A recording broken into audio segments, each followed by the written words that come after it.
La clase 5, el libro de los Efesios, y hoy vamos a leer desde el versículo 15 hasta el versículo 23. Pero antes de empezar, como introducción y para que lo pongamos como tema en el cual nos tenemos que concentrar, quería que pudiéramos analizar esto de ¿para qué fuimos adoptados como hijos? ¿Se acuerdan que esto lo veníamos viendo y que era una parte importantísima del plan de Dios, que en Cristo nos adoptaba y éramos coherederos de la gracia? Y yo anoté esto porque me parece sumamente importante. Fuimos adoptados hijos para ser una familia, adoptados hijos en Cristo, con una fuerte relación de hermanos llamada iglesia, de la cual Cristo es la cabeza. Y déjenme analizar esto un poquito. Fuimos adoptados como hijos. El primer rol o la primera situación que todos tenemos que conocer, que esto tiene que ver con todo lo que va a orar Pablo ahora por nosotros, es que somos hijos. ¿Y cuáles son los beneficios, los derechos, las obligaciones, no sé, lo que ustedes quieran pensar de un hijo en una familia? ¿Qué opinan ustedes? Abran micrófono y compartamos ahora, ¿eh? ¿Qué significa ser hijo? ¿Qué beneficios, qué obligaciones tenemos? Dale, Victoria. Obedecer. Muy bien. ¿Qué más? ¿Qué se le ocurre? Herederos. Herederos. Magnífico. Muy bien. Entonces ya tenemos dos cosas. Si somos hijos, tenemos que saber obedecer a nuestro Padre y tenemos herencia en los cielos. Muy bien. ¿Alguna cosita más? Amarnos. Amarnos. Muy bien. Si alguien abre el micrófono y quiere participar, hágalo en este momento.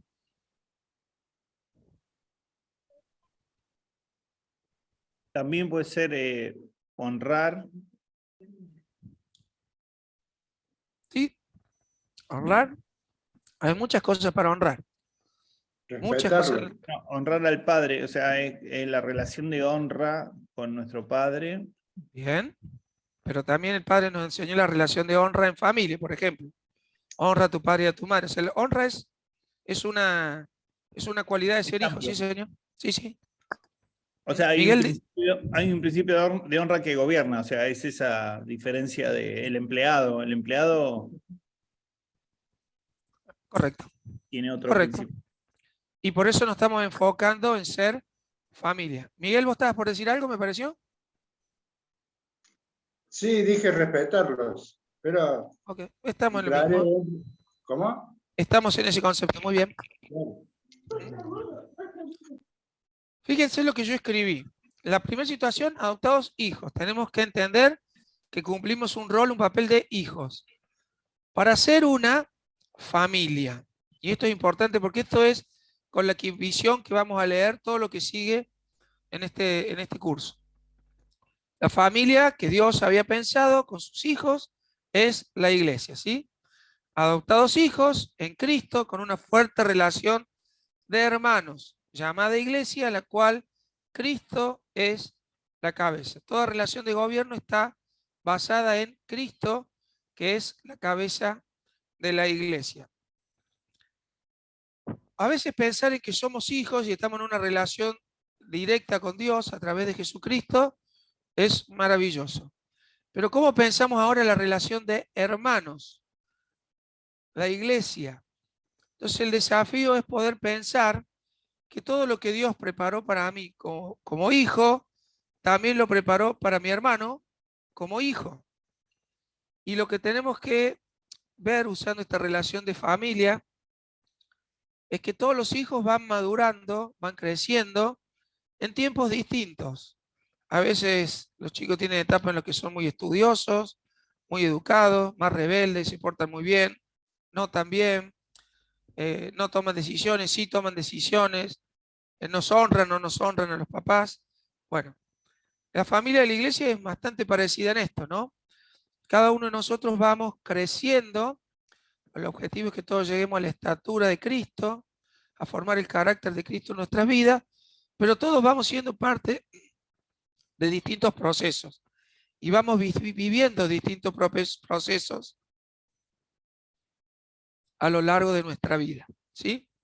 Entonces, tenemos que aprender a mirar al hermano que está viviendo su proceso en Cristo, igual que yo estoy viviendo mi proceso en Cristo.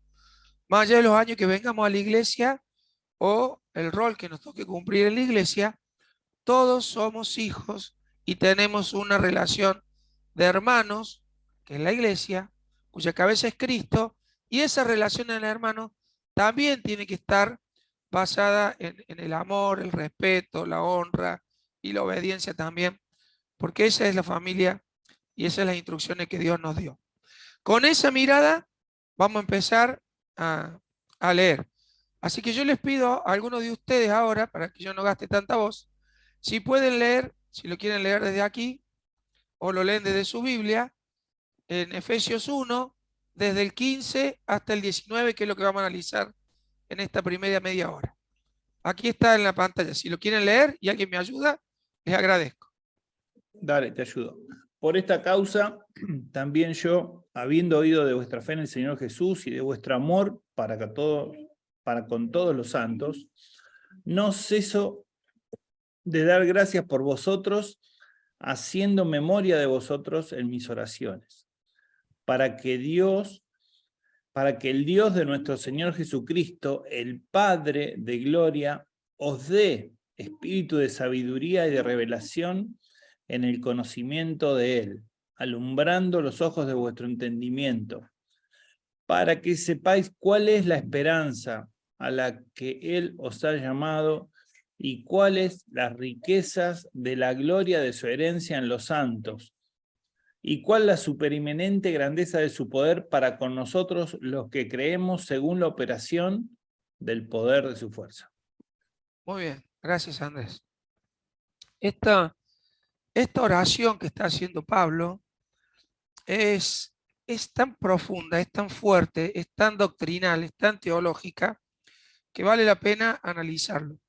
Así que yo los animo a que cuando ustedes quieran hacer un aporte o tengan alguna otra versión o tengan alguna otra posición, lo hagamos con libertad, ¿eh? Estamos todos aprendiendo. Yo voy a tratar de guiar cómo vamos a desglosar esto, pero con todo gusto aporten ustedes, ¿sí? Esta oración de Pablo, esto que acabamos de leer, que es la primera parte de la oración, recuerden que esta carta fue escrita a los santos y fieles en Cristo que están en Éfeso. Esta carta estaba dirigida, o fue leída en la iglesia de Éfeso, pero hay una intención de Pablo de pasarles toda esta doctrina a los santos y fieles, a los creyentes, los que han creído, los que están madurando, los que están en ese proceso que recién dije de ser iglesia, de ser hermanos, de ser hijos en la iglesia.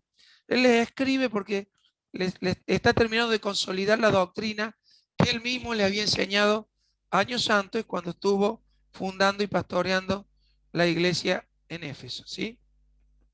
Muy bien. Entonces, el versículo 15 nos habla de la fe y del amor. Él está contento, él está muy feliz porque dice que ha oído de la fe en el Señor Jesús y del amor para con todos los santos. Y yo anoté ahí, la fe y el amor se escucha. Esas son evidencias de que somos iglesia. Y yo les pregunto ahora a ustedes, ¿qué dice la gente de la iglesia donde participamos nosotros, ahí de Nueva Vida? ¿Nos describirá como una iglesia de fe, una iglesia de amor para con todos los santos, con amor al prójimo, al que nos visita, al que está lejos? ¿Cómo se ven? ¿Cómo nos vemos como iglesia? Para entender la oración de Pablo. Él les decía a los éfesos, che, qué bueno, he oído de vuestra fe en el Señor Jesucristo y de vuestro amor para con todos los santos. La fe y el amor son cosas palpables. ¿Cómo nos vemos? ¿Cómo nos vemos? A ver, ¿alguna opinión? José, yo soy nueva en la iglesia, Ujú. pero tengo alguna experiencia en otras iglesias, ¿no? Y cuando llegué a la iglesia Nueva Vida, eh, es todo un conglomerado de cosas que los fieles transmiten cuando realmente son creyentes. Esa humildad que yo encontré en la iglesia, esa entrega, ese interés por el otro, ¿no? Sin cargociar, sin llegar a perseguir, como suele, a mí me ha pasado en otras iglesias, ¿no?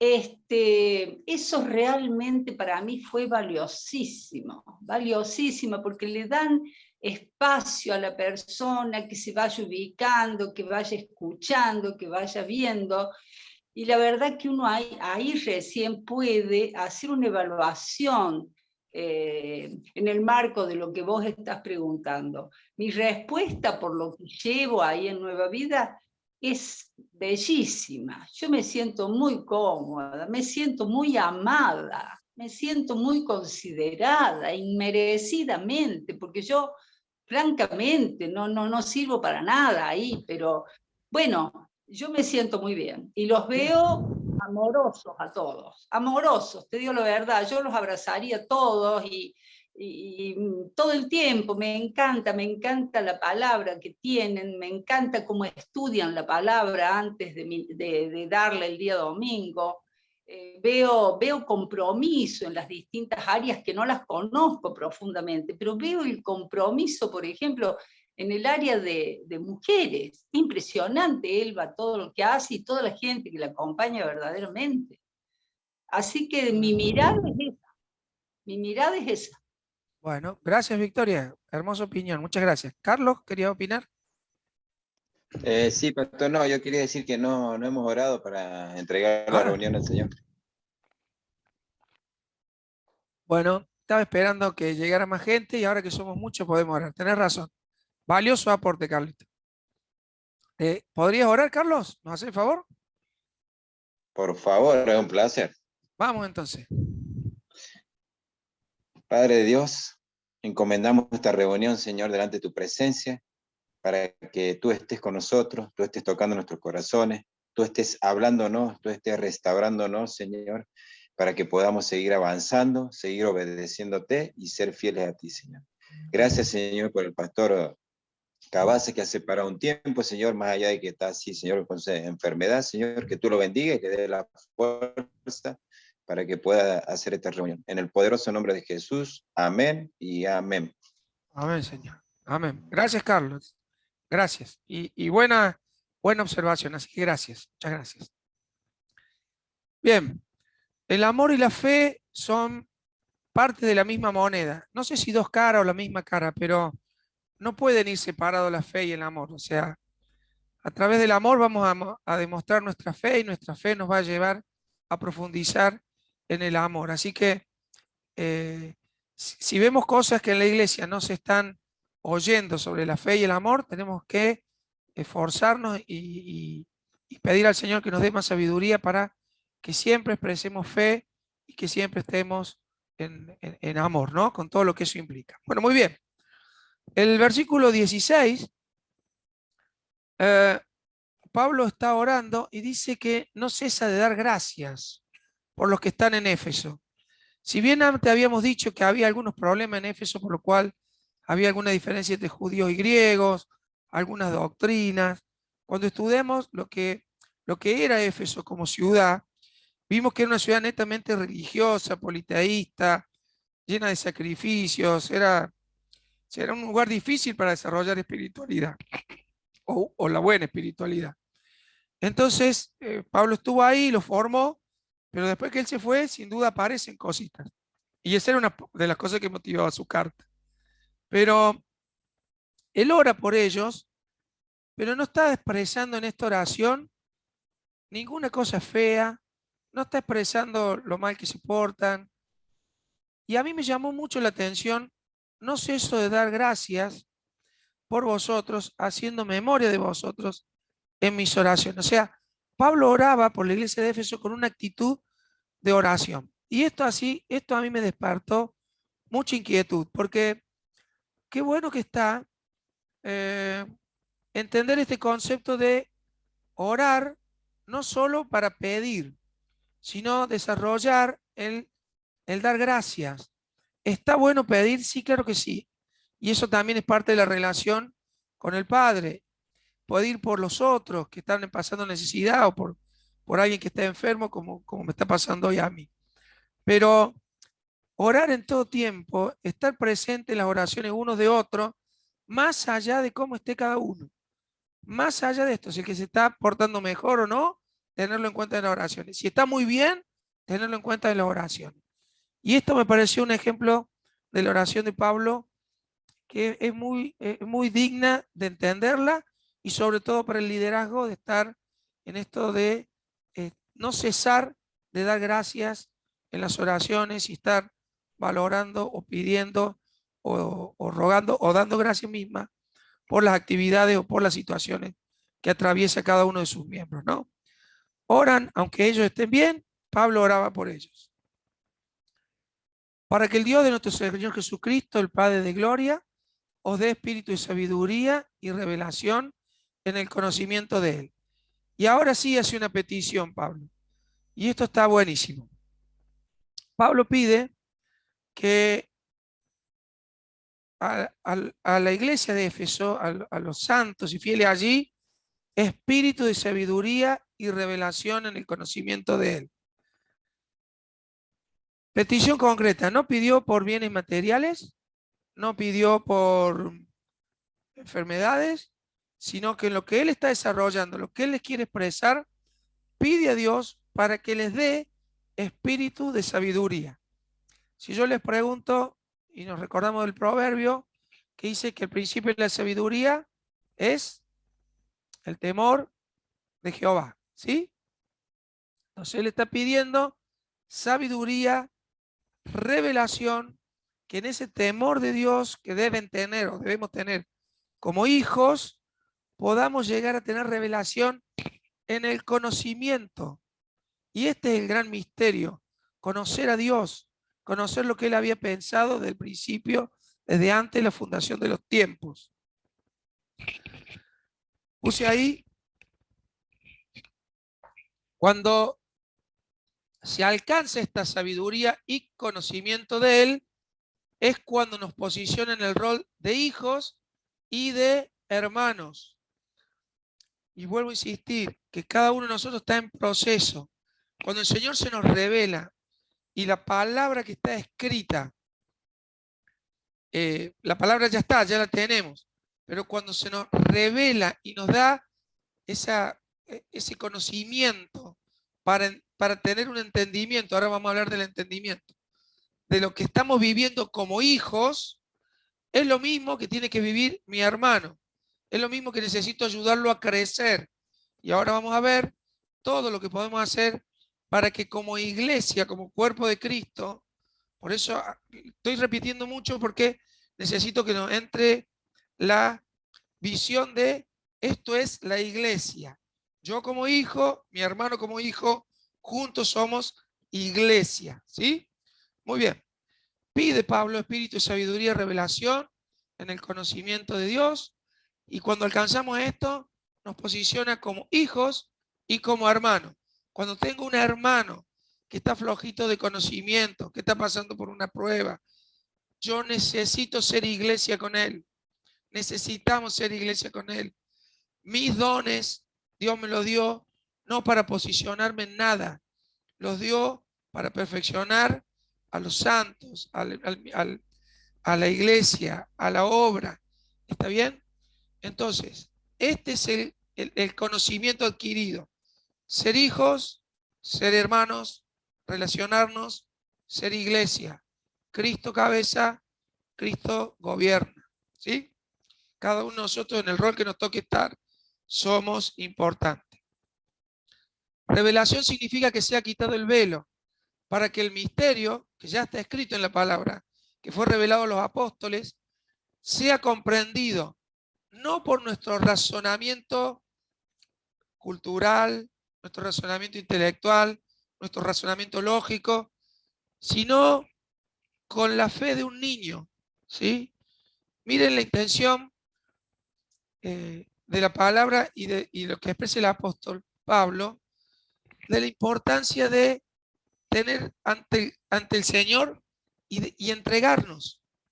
Yo muchas veces caigo en la tentación de examinar la palabra y dar una opinión personal de cómo es la palabra o cómo debería ser la palabra. Sin embargo, la invitación es, seamos como niños, recibamos la palabra, oramos para tener revelación. El mucho conocimiento envanece. Esto parece contradictorio, pero tiene que ver con que a veces nos posicionamos en el conocimiento y creemos que el conocimiento es nuestro. Y el conocimiento lo único que nos hace es posicionarnos en Cristo y nos da más responsabilidad, no más privilegios. ¿Sí? Muy bien. Para que el misterio que está en la palabra sea comprendido no por nuestro razonamiento, sino con la fe de un niño, sencillez. Nuevo nacimiento puse acá y digo dos palabritas de esto. Hace unos días nació Isabela, la hija de Wilton y Damaris. Entonces, cuando ya sabíamos que faltaba poquito, todos le mandaban un mensajito y ¿cómo va Isabela? Y se está acomodando, ya falta poco. Y esto, y esto, y esto, ¿no? Y vino Isabela. Finalmente fue por cesárea. Pero la pregunta que yo quiero hacerle a ustedes, ¿qué hizo Isabela para nacer? Así que alguna mamá que me responda esto. ¿Qué hace el hijo para nacer?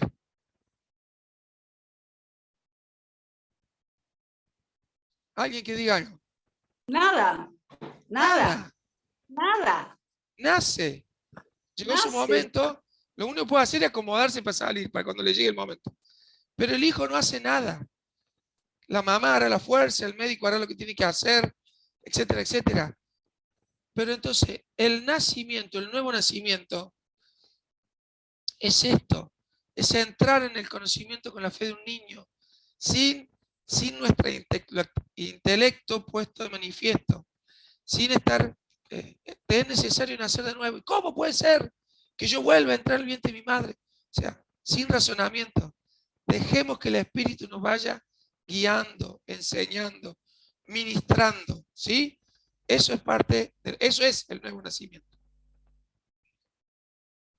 No es un esfuerzo intelectual, sino que sobra el Espíritu Santo en nuestro interior y de la palabra que nos sigue perfeccionando una y otra vez. ¿Sí? Muy bien. Sigo leyendo. El versículo 18. José, un Sí, minuto. dale. Antes que avances, Sí. me quedé con la parte, digamos, del versículo donde damos gracias, ¿no?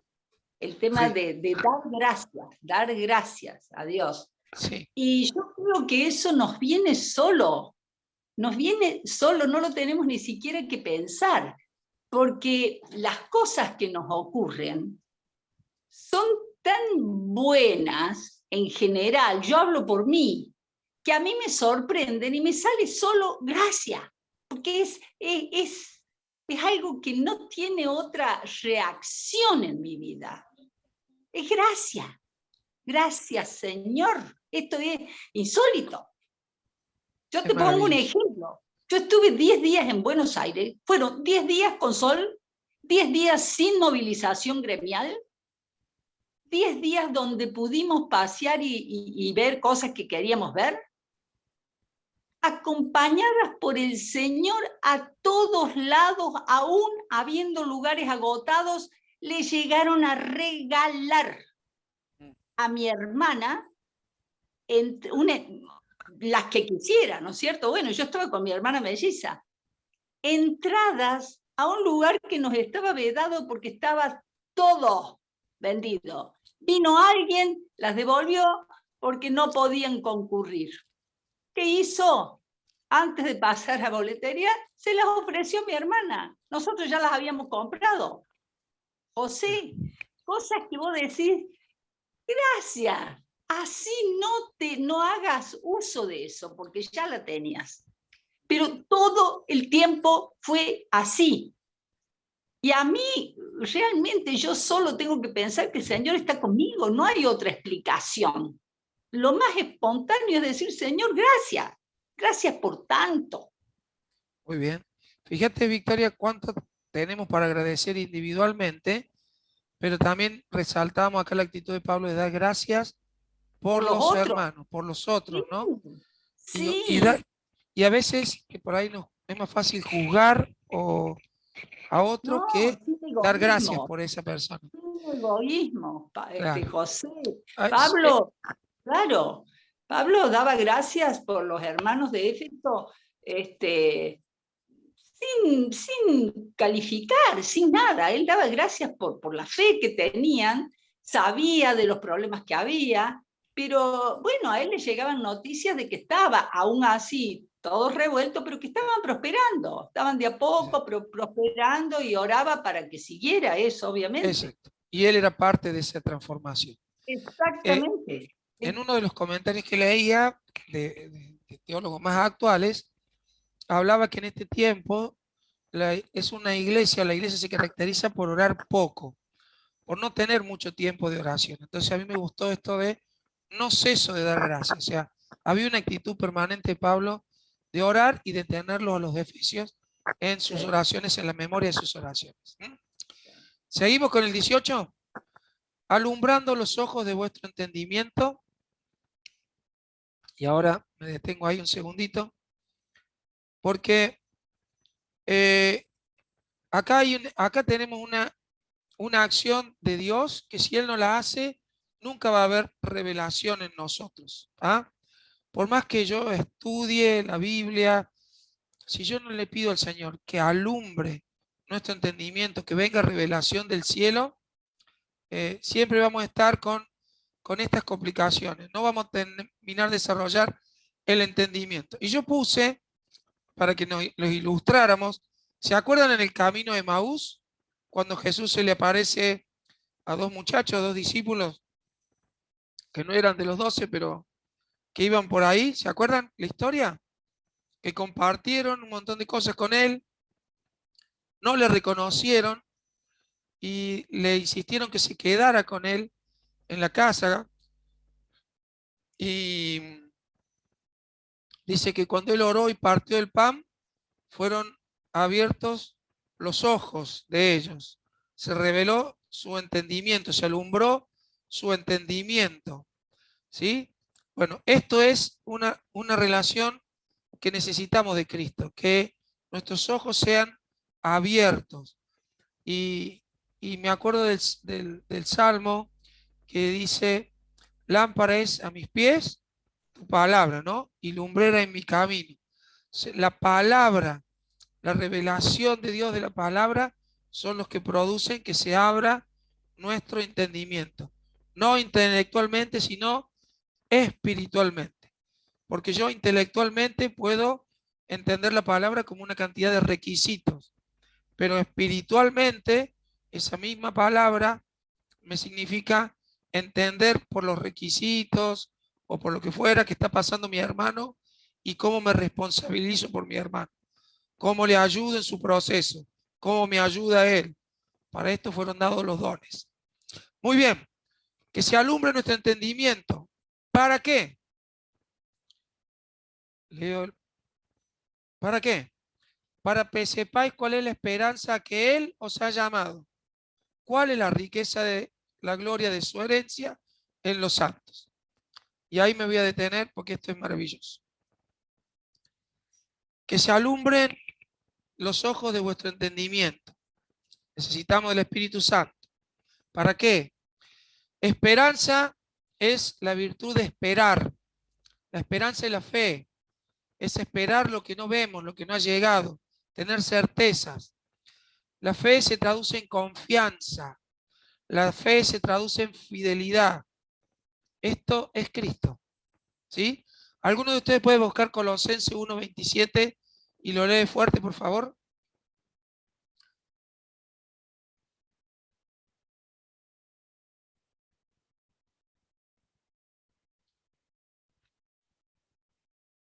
¿Alguno lo encontró? ¿Que lo quiera leer? Colosenses 1:27. ¿Lo leo? Dale. 27. A quienes Dios quiso dar a conocer las riquezas de la gloria de este misterio entre los gentiles, que es Cristo en vosotros, la esperanza de gloria. Esperanza de vida. Esperanza de gloria, perdón. Cristo es nuestra esperanza. Andrés, veo que tenés la mano levantada. ¿Querés decir algo? Termina el concepto, después cuando repasamos vuelvo, porque ya Dale. pasamos, ya lo pasamos. Bueno, Vamos a hacer volver atrás. bueno. Esperanza es el desafío que todos tenemos en la vida todo el tiempo, pero es lo que fortalece nuestra vida. A veces decimos, yo tengo mucha fe, poca fe. Bueno, la palabra nos enseña a que es el Señor el que nos da la fe. Así que nosotros podemos fortalecer la fe que viene por el oír la palabra. ¿Está bien? Entonces, esa es nuestra actitud. Esa es la actitud por la que Pablo está orando. Que sean abiertos nuestros ojos del entendimiento. ¿Para qué? Para que florezca esta esperanza, esta fe.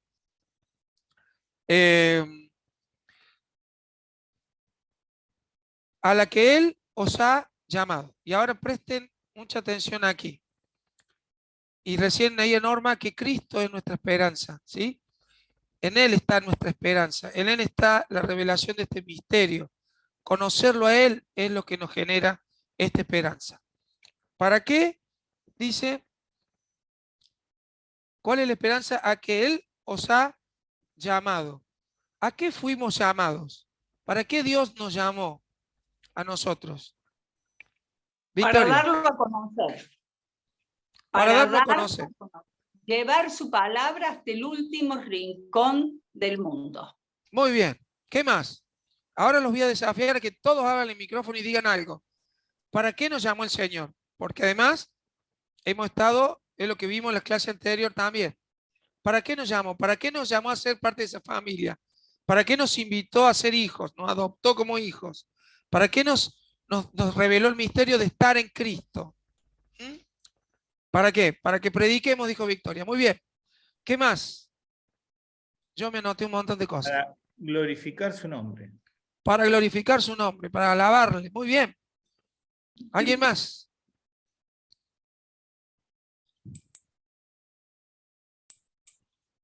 ¿Para qué nos llama el Señor? ¿Para qué nos llama? Una cosa también es para obtener victoria contra Satanás, Ah, muy bien. porque Muy bien. anteriormente habla de eso. Ahora vamos a hablar de las victorias en un ratito. Me encanta ese tema. Un desafío. ¿Qué más? Las victorias, las luchas espirituales. Sí, señor. Me encantó. ¿Qué más, Norma? En el 1:4 dice, nos escogió para que fuésemos santos y sin mancha delante de Él. Maravilloso. Y eso implica una relación muy íntima con Él, porque sin Él no podemos ser santos y sin mancha. Muy bien. ¿Algo más? Para manifestar su amor. Perfecto, perfecto. Y su gracia, podemos acoplar a eso. Excelente. ¿Qué más? Bueno, ya dijeron algo de adorar también para alabanza de su gloria. Si avanzaron un poquito más con el libro de Efesios, vamos a descubrir muchas cosas.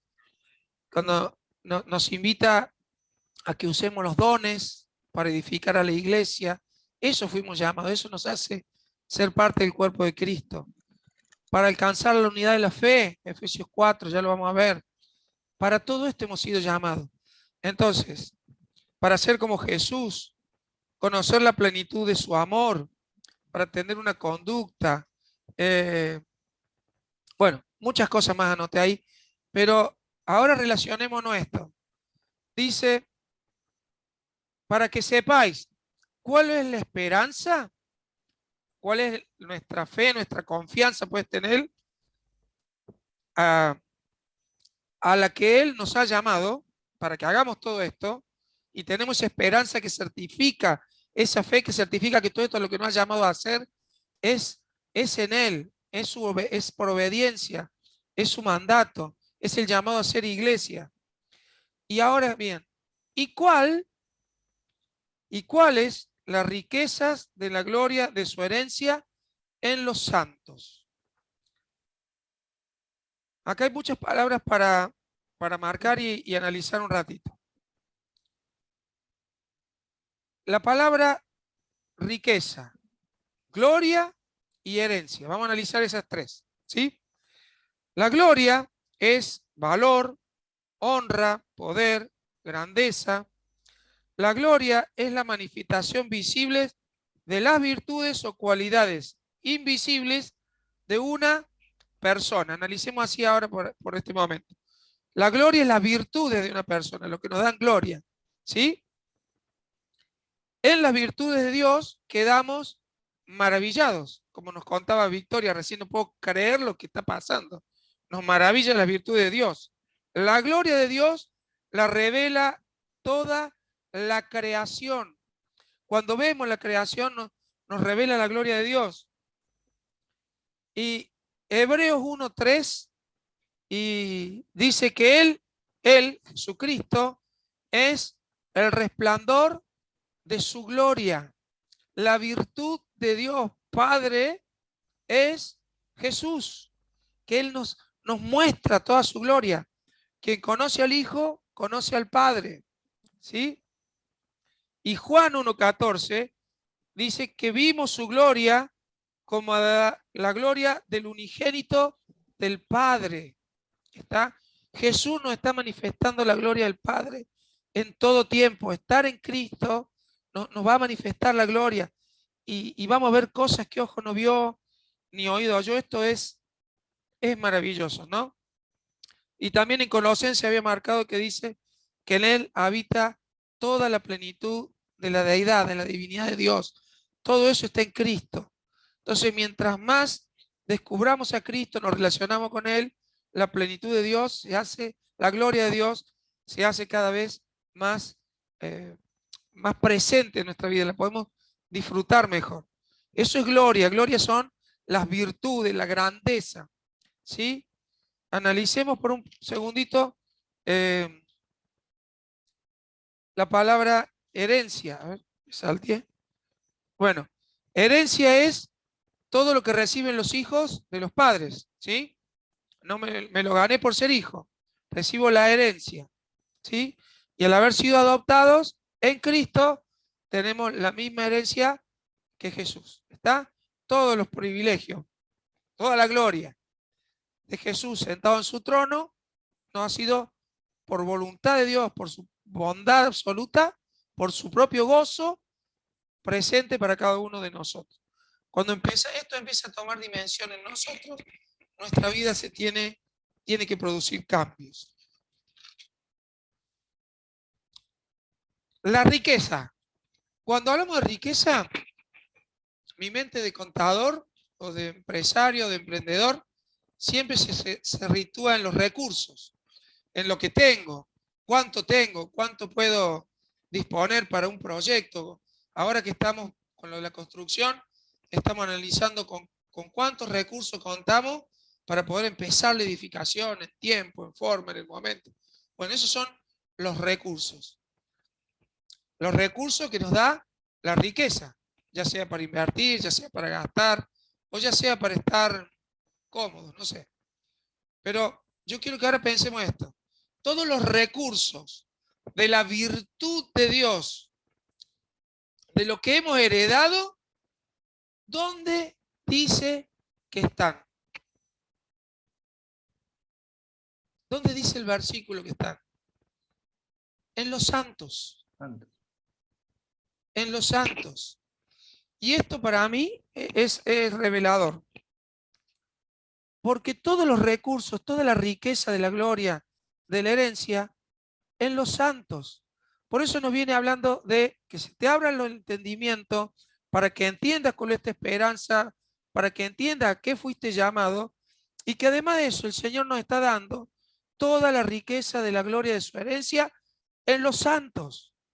Entonces, yo tengo que aprender a darme vuelta y mirar los recursos en los santos y fieles, la iglesia, mis hermanos.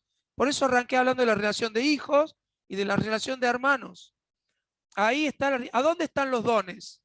¿A dónde se manifiestan los dones? En mi hermano, en la iglesia, en la edificación. Entonces, acá es para poder entender todo lo que Dios nos ha dado, tenemos que ir a entender este concepto de la herencia en los santos. Todos y cada uno de nosotros hemos recibido las riquezas de la gloria, las hemos heredado por ser hijos. Bien, ¿qué estamos haciendo con ellas?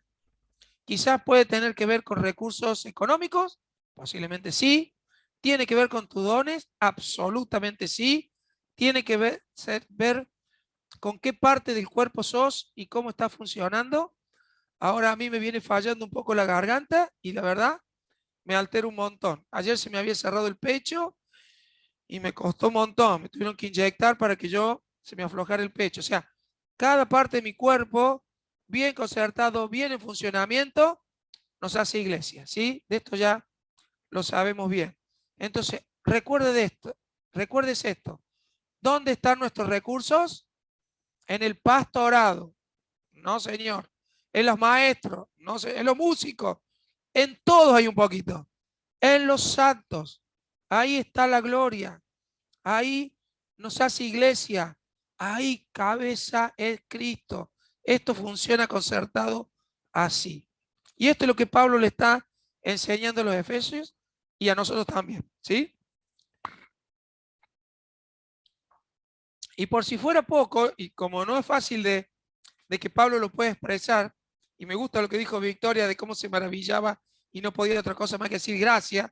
Bueno, Pablo ahora le trata de terminar de explicar y le dice, la supereminente grandeza de su poder, o sea, le dice, lo máximo, lo más grande, lo absoluto, lo súper, todo el poder para con nosotros.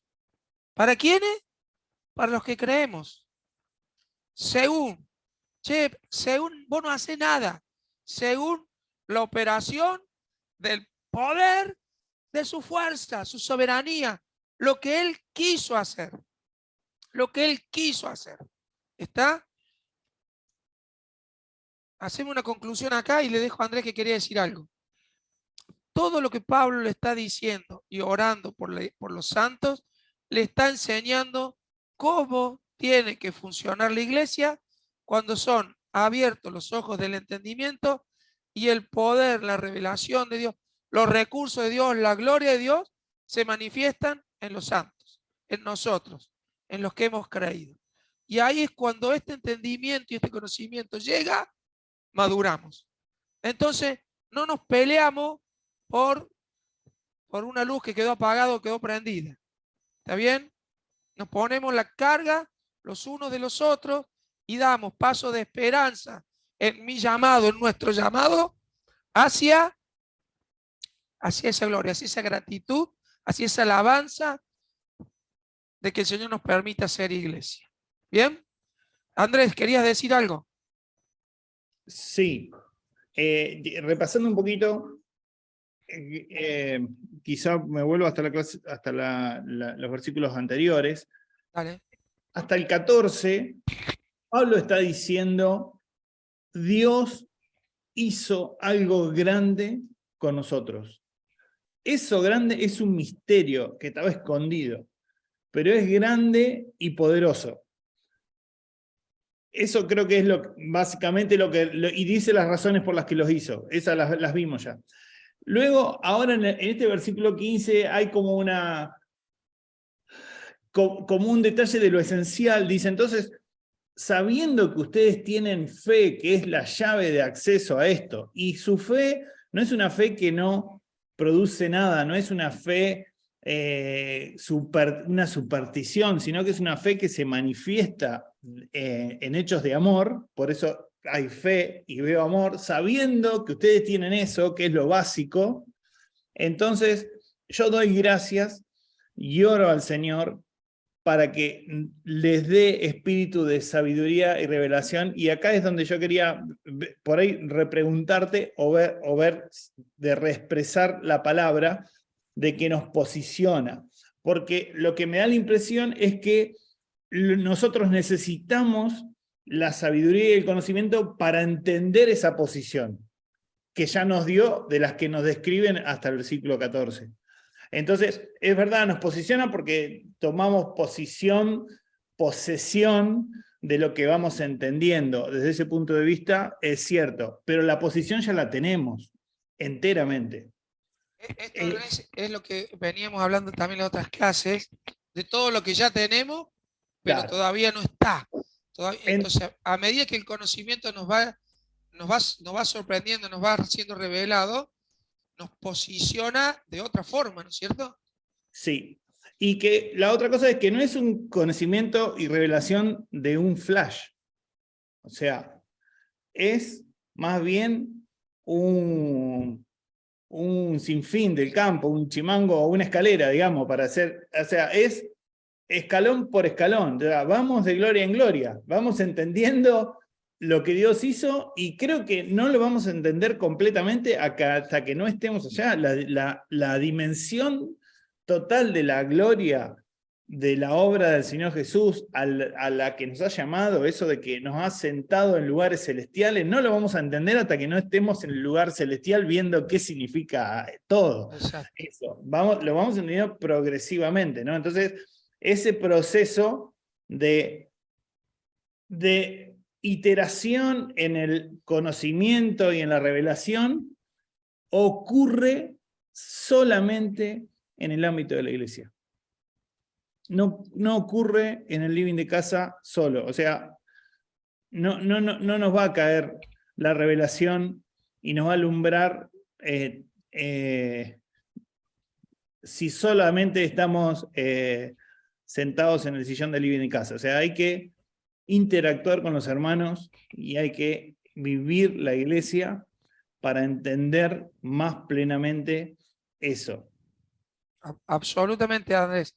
Es la conclusión que viene al final, pero me encantó porque es muy oportuna que la entendamos desde acá. Esto es la iglesia. Es mucho más que un punto de encuentro. Es la vida misma de los hijos, ¿no? Que funcionan y se encuentran y todo eso está muy bien. Pero no es un lugar, es todos nosotros juntos. Y lo que vos dijiste, esta escalerita que se va viviendo día a día, de gloria en gloria, es fundamental mirar a mi hermano, al que viene flojito, al que dice malas palabras, al que tiene algún vicio, al que tiene pecados tan graves como los míos, pero que no lo está pudiendo luchar, no lo está pudiendo superar. Otro tipo de pecado, otro tipo de lucha, otro tipo de miedo. Bueno, es la iglesia. Esto no sirve si salgo campeón yo solo. Esto sirve cuando todos los redimidos sean elevados en gloria, ¿no? Cuando ahí te agrego, cuando yo miro a un hermano que tiene problemas, como acabas de describir, y a costo personal lo vamos a atender, estamos entendiendo un poquito más lo que hizo Jesús con nosotros. O sea, por eso puse que nos posiciona, no te podés hacer el sonso. Claro. Porque si no es el que sabe hacer lo bueno y no lo hace, también le es contado en pecado. Y este es un desafío hermoso. Cuando el hermano me ofende en la iglesia y lo tengo que perdonar, estoy entendiendo un poquito más el perdón de Dios. Cuando yo tomo la cena y entiendo que esa copa y ese pan fue suficiente para Dios, también entiendo al mismo tiempo que esa copa y ese pan son suficientes para mí para que le perdone las ofensas al otro. Eso es muy poderoso. Sí, y en lo personal a mí me ha pesado mucho esta palabra. El poder cerrar historias, perdonar cosas, pedir perdón, etcétera, etcétera, ¿no? Está buenísimo. Esto es parte también de la iglesia. Victoria, ¿te quedaba algo o seguimos? Ay, por ahí me da vergüenza intervenir tanto, Ya sinceramente. te conozco, José. Victoria, ya te conozco. Ya tengo mi prontuario, ya No, lo tenés no. a mi prontuario. Esto que decía Andrés, estos escalones y demás, para mí es muy revelador, porque realmente en la medida que vayamos ascendiendo, vamos llegando a la condición de santos. Y en Bueno. la condición de santos se cumplen todas las expectativas que el Señor tiene en nosotros. Es un poco lo que decías vos, José, a lo largo de esta parte del estudio. Es decir, mirar al hermano, ayudarlo, dedicarle tiempo. Es decir, todo lo que siendo cristianos debemos hacer, y tenemos que darnos cuenta, porque ya somos adultos. ¿Cuánto tiempo le dedicamos al otro? Porque, José, hay muchos pastores que están ocupados. Siempre están ocupados. Yo eso lo vi en muchísimas iglesias, muchísimas, 10 iglesias, 8 iglesias. Están siempre muy ocupados. Te ponen, por ejemplo, cualquier comentario, mándelo a esta dirección, la iglesia se lo contesta. A mí nunca me lo contestaron. Yo mandaba, porque la decisión había sido del cuerpo pastoral de poner ese link. Jamás tuve la devolución. Los pastores están muy ocupados. Sí. Atención a eso, José. ¿Sí? Y por eso es que estamos hablando ahora de una relación de hijos, de hermanos, donde siempre dije, Claro. el poder, los recursos, no están en los pastores, los músicos, en todos. Todos hacemos iglesia, nos tocan distintos roles. Es solo eso. Y quiero aclararte una cosa, Victoria. Cuando subimos esa escalerita, mientras más arriba estamos, no es que somos más santos. Vamos siendo más perfeccionados, pero la santidad la logramos en Cristo, en el primer escalón o en el último de allá arriba. Lo que van Sí, me cambiando queda son claro. nuestras conductas, ¿no? Eso está Sí, me bueno queda porque claro. entender, no sé, el bautismo, los chicos reciben el Espíritu Santo, están los dones, todo esto, ya la santidad, primer escalón hay santidad en Cristo, y después la desarrollamos. Muy bien. Siempre. Quiero que anoten la tareita que les quiero dejar y quiero terminar, porque tengo como objetivo terminar hoy el capítulo 1 y aparte con lo que sigue cierra todo lo que hemos visto hasta ahora. Quiero pedirles que en sus casas lean Efesios 6 del 10 al 21 y ahí está el pasaje típico de la armadura de Dios. Quiero confesarles algo que se me ha despertado en la semana pasada. Y no lo estudié bien todavía, pero lo quiero estudiar y si ustedes hacen aportes, piénsenlo bien. Leímos en la primera clase que en Efesios, en los primeros pasajes de que hemos sido bendecidos con toda bendición espiritual en los lugares celestiales. ¿Sí? Cuando lean en Efesios 6 lo de la armadura, dice que no tenemos lucha contra carne y sangre, sino contra huestes y potestades de maldad que operan en los lugares celestiales. Y nunca lo había relacionado, que allá hay bendición y también hay luchas. Y Elba dijo hace un ratito que tenemos la victoria en estas luchas.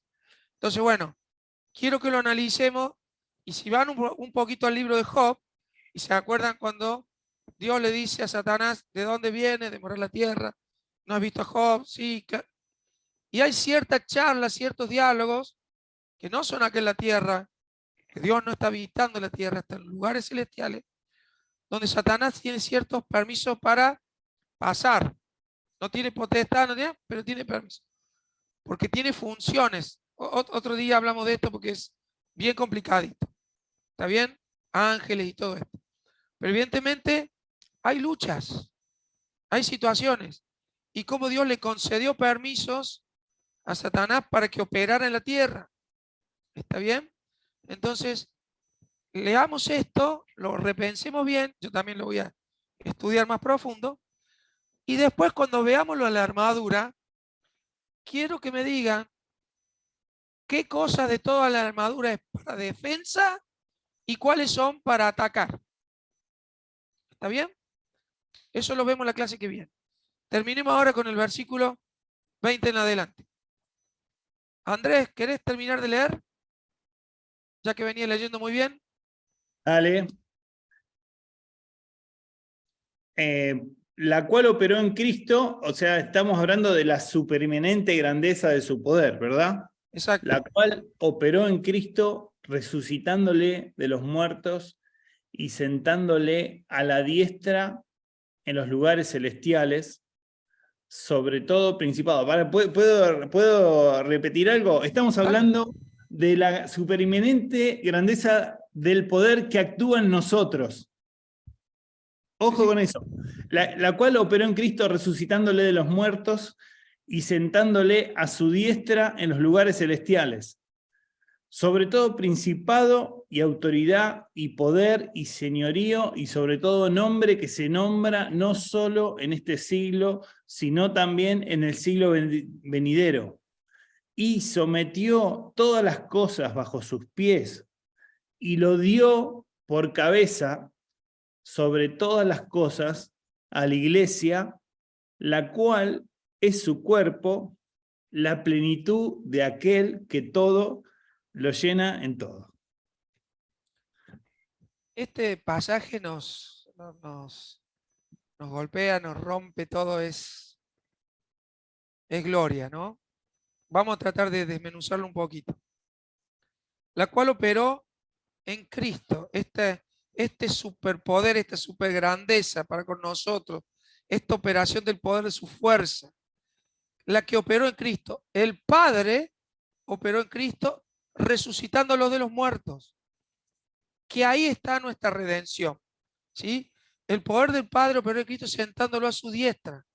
Ese poder actúa en nuestro espíritu hoy en la iglesia y también operará en nuestros cuerpos mortales transformándolo en glorificado e incorruptible y reinaremos con él. Esto es lo que se viene después de su segunda venida. Filipenses, se los leo, 3 del 20-21 dice: mas nuestra ciudadanía está en los cielos, de donde también esperamos al Salvador, al Señor Jesucristo, el cual transformará el cuerpo de la humillación nuestra para que sea semejante al cuerpo de la gloria suya, por el poder con el cual puede también sujetar a sí mismo todas las cosas. Estamos viendo en este pasaje que todo ese poder, la grandeza de ese poder, toda esa fuerza que es el Padre mismo, su esencia misma, que operó en Cristo para resucitarlo de los muertos y sentándole en su trono, a la diestra de Dios, allá en el cielo, ¿sí? Volvamos un poquito para atrás. Hace poquito yo en una prédica contaba o decía, ¿qué fue lo primero que hizo Cristo cuando llegó al cielo? Se sentó en el trono, recobró la autoridad, recobró su señorío, ¿sí? Entonces, el poder de Dios no solo lo resucitó a Jesús, sino que lo llevó a reinar y se llevó, borró, limpió todos nuestros pecados, que ya lo vimos en las clases anteriores. Nuestros pecados pasados, presentes y futuros ya fueron perdonados. Nosotros tenemos que seguir confesándolos, pero ya son perdonados, porque esa confesión es parte de mi relación con Dios, lo que me hace ir creciendo escalones, lo que me va haciendo que la esclavitud del pecado ya no reine en mi vida, ¿sí? Bien, sigo con esto. Esto es la redención. El poder que operó nos redimió. Nos redimió. Ténganme paciencia que veo muchas manitos levantadas. Ya sigo. Y la soberanía de Dios se expresa en toda su dimensión. Porque Él, Dios Padre, pone a su Hijo sobre todas las cosas. Acuérdense que el objetivo era reunir todo en Cristo. ¿Sí? O sea, todo va a ir a Cristo. Pero además de eso, todas las cosas, principado, autoridad, poder, ya fue vencido en la cruz. Todo está bajo la autoridad de Cristo.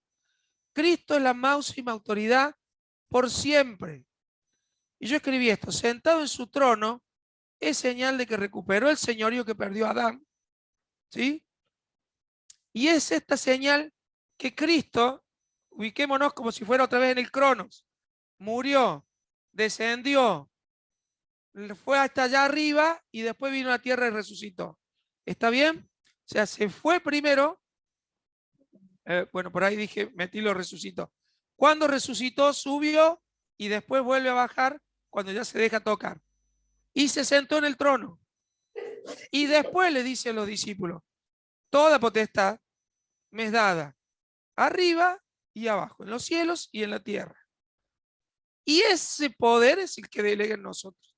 Es lo que nos viene explicando Pablo. Todo esto en su soberanía y en su voluntad, Dios lo decidió así, lo hizo en su tiempo y nos delegó a nosotros como iglesia. Lo sujetó debajo de sus pies. Él es Rey de Reyes, Él es Señor de Señores y formó la iglesia. Como quiero cerrar con esta conclusión, le doy lugar a Elba y a Andrés, que me están levantando la mano, y después cerramos con la conclusión. Elba. Recién cuando nos diste la tarea, nos dijiste que viéramos las armas para luchar y para defendernos. ¿Cuáles son para defendernos y cuáles son Ajá. para atacar? Bueno, primero me viene a la memoria el texto de Santiago 4:7, que nosotros no tenemos que luchar nada porque ya la victoria es de Cristo. Solamente nosotros resistimos. Bien, Tal vez, buena introducción. Ya lo vemos en la clase que viene. ajá. Con esa introducción, lean la armadura. Y Lean la después, armadura.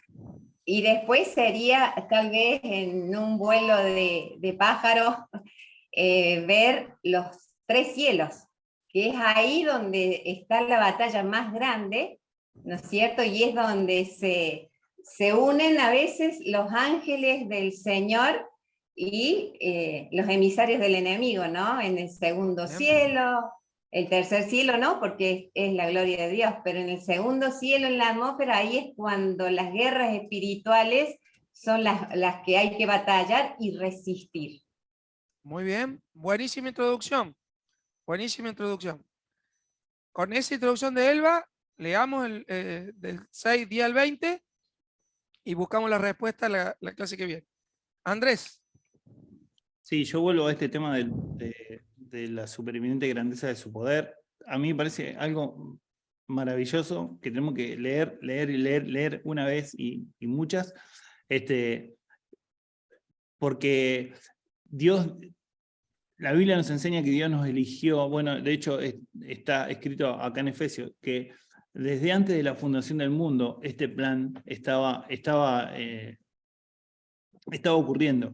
Entonces, sin duda que cuando Dios hizo la creación, hizo un gran despliegue de poder.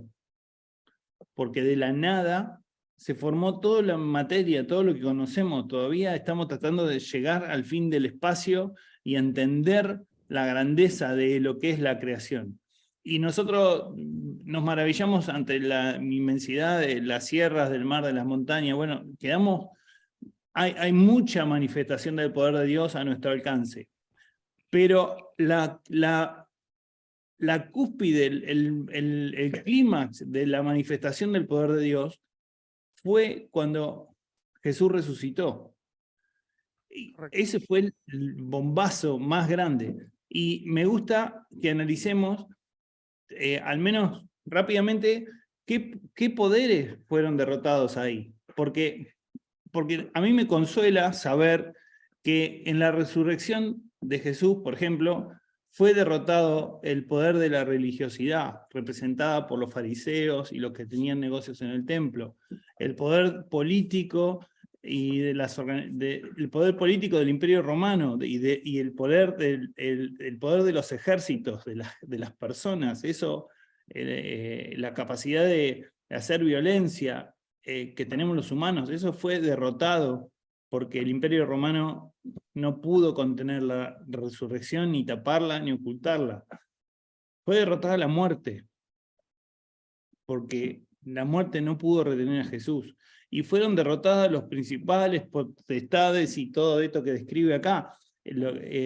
Entonces, todo eso, toda esa victoria ocurrió en esos 3 días, en ese día de la resurrección de Jesús. Y creo que, obviamente, cuando el enemigo ataca la resurrección de Cristo, ataca lo central de nuestra fe. Entonces tenemos que tener cuidado de defender eso y de, como dice esto que estamos estudiando, de profundizar en el conocimiento de ese misterio, y de que ese poder que operó ahí en ese momento, trayendo todas esas victorias que repasé rápidamente, es el que opera en la iglesia de hoy, de manera que la iglesia no puede ser destruida, no puede ser destruida por la religiosidad, ni por las leyes que puedan hacer contra nosotros los políticos, ni por los ataques de las fuerzas del mal. Perfecto. Me encantó. Gracias, Andrés. De nada. Ese poder magnífico y que nos asombra, maravilloso, cuando, como vos dijiste hace un rato, cuando estemos en los lugares celestiales podremos terminar de entender la magnitud del poder de la creación, de las leyes físicas, las leyes espirituales. Es gloria, es virtud, es virtud. Pero para bajarlo a la iglesia tenemos que entender en esa relación de hijos y de hermanos que todo eso que dice Dios no puede ser tomado en vano. Todo ese poder que Él está delegando en nosotros, toda la obra de Jesucristo, no lo podemos tomar liviano, ¿sí?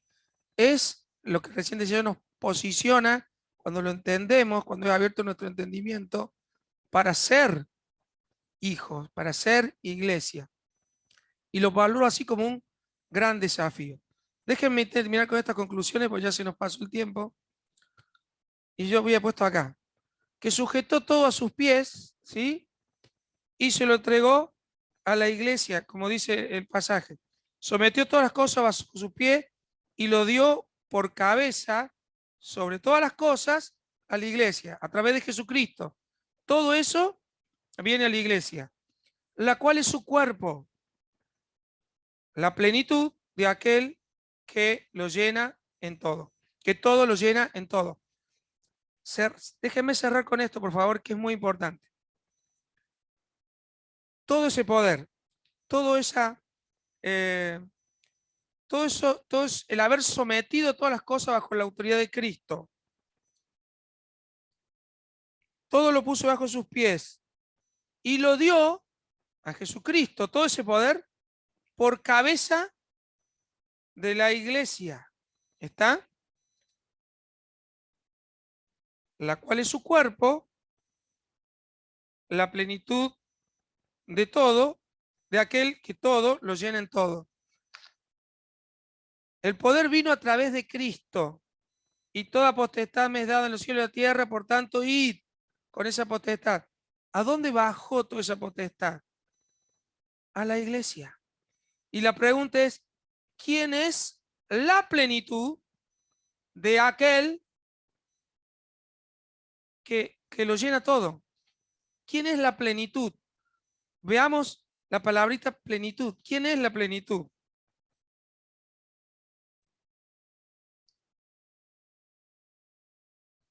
¿Lo entienden eso? ¿O lo compliqué? La iglesia. Es la iglesia. Acá vuelvo a buscar el pasaje para que lo veamos. Lo dio por cabeza sobre todas las cosas a la iglesia, la cual es su cuerpo, la plenitud de aquel que todo lo llena en todo. Vamos a las conclusiones. La iglesia es la plenitud de Cristo. Por eso revelamos amor, fe, gozo, paz, bondad. Todo eso tiene que ser la revelación de Cristo. Pero no solo eso, no esas partes como si fueran las cosas buenas.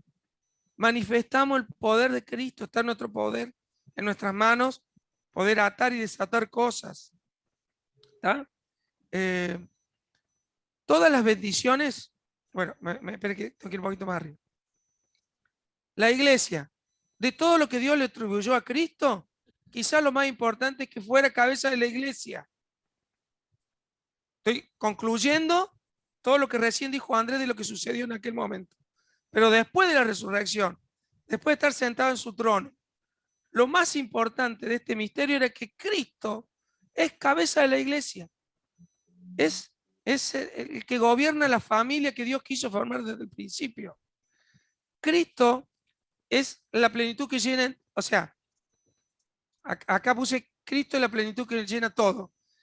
Pero la plenitud está en la iglesia, o sea, Cristo es el que va a llenar todo. Pero la plenitud es la misma iglesia. Ese es el deseo. Y es parte de este misterio que no es tan fácil de entender. La iglesia es comunidad de redimidos, no edificio. Y escuchen esto que fue la conclusión de Andrés un ratito. La iglesia existe porque está conectada a Cristo. Y Él ha decidido compartir su poder con nosotros. Sin Cristo no existe la iglesia. La iglesia era los llamados a salir fuera del pecado, los que se iban a apartar del pecado en Cristo, la familia de Dios. Todas las bendiciones, todas las bendiciones fueron puestas en la iglesia. Fuera de ella no puedes entender ni disfrutar nada que tenga que ver con ser parte del cuerpo de Cristo. La plenitud de aquel que todo lo llena en todo es la misma iglesia. Esa es nuestra bendición acá en la tierra. El desafío más grande, entenderlo y vivirlo.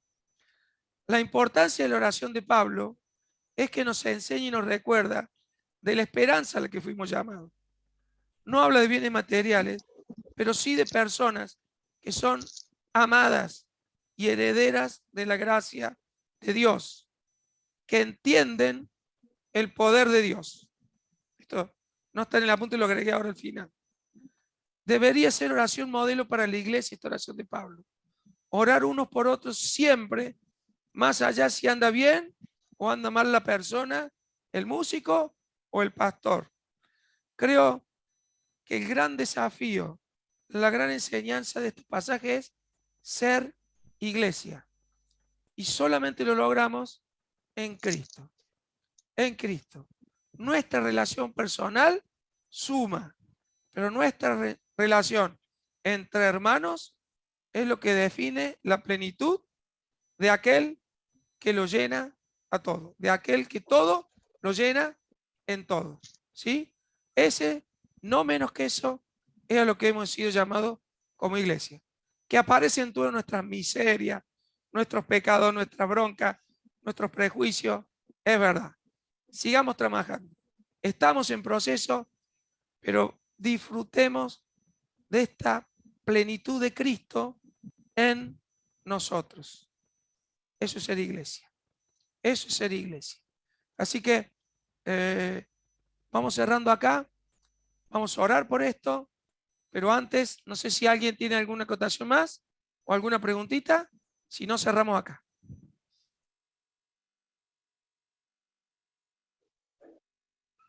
¿Estamos? Bueno, vamos a orar entonces.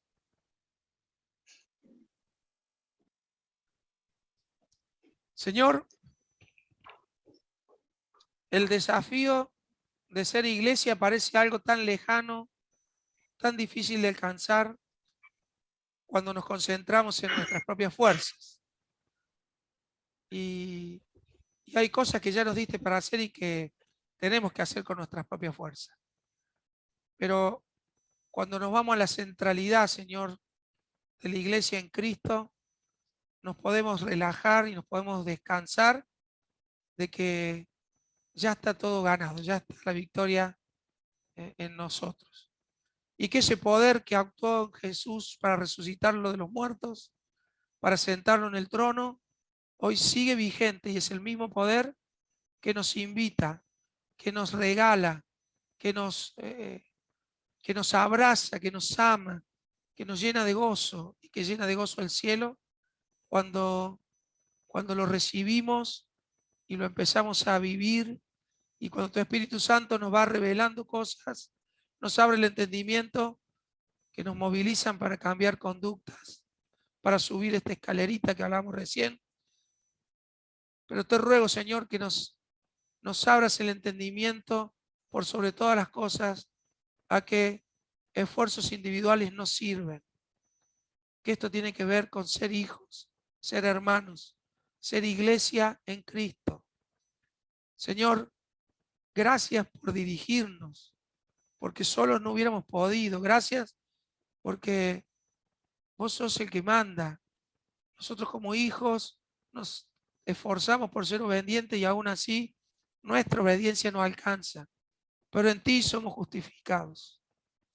Señor, te ruego para que como miembros de la Iglesia Nueva Vida y como miembros de la Iglesia, de tu Iglesia grande, poderosa, podamos seguir expresándonos en servicio, en gratitud, en amor y gastando nuestros dones, Señor, gastándolos a todos, usándolos para edificar a mi hermano, a mi hermana que necesitan de mis dones.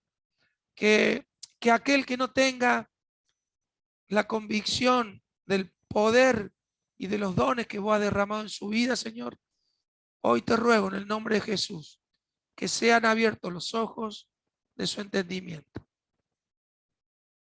para que la iglesia sea cada día más plena en Cristo Jesús. Gracias, Señor. Bendícenos. Ya somos bendecidos. Ayúdanos a reconocerte en cada bendición. Eso necesito. Eso necesitamos.